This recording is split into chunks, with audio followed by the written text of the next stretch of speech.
अस्सलाम वालेकुम, welcome to my channel. आज मैं आपकी स्वीट क्रेविंग्स को ख़त्म करने के लिए एक बड़ी मज़ेदार सी हेल्दी रेसिपी लाई हूँ जो कि है मखाने।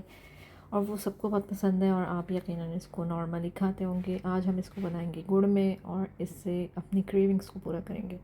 आपने ले ले लेने हैं मखाने और इनको जो है थोड़ा सा असली घी डाल के इसमें फ्राई कर लेना है। फ्राई से मुराद इसको भून लेना है। जब ये ब्राउन हो जाए तो आपने इसको बाहर हटा लेना है। उसके बाद आपने गुड़ को मेल्ट करना है। देन आफ्टर गरम गुड़ में आपने मखाने ऐड करने हैं और ऊपर से आपने डाल देना है इसमें तिल, वाइट तिल। उसके अलावा ये जो है आपने फिर इसको अच्छे तरीके से मिक्स कर देना है। गुड़ इसके ऊपर चिपक जाए तो आपने इसको ड्राई करने के लिए रख देना है।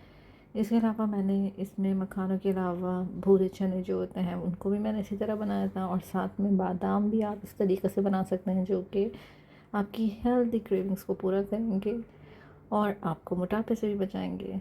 मिलेंगे जनाब अगली रेसिपी में, वो भी हेल्दी क्रेविंग्स के साथ। तब तक के लिए अल्लाह हाफ़िज़।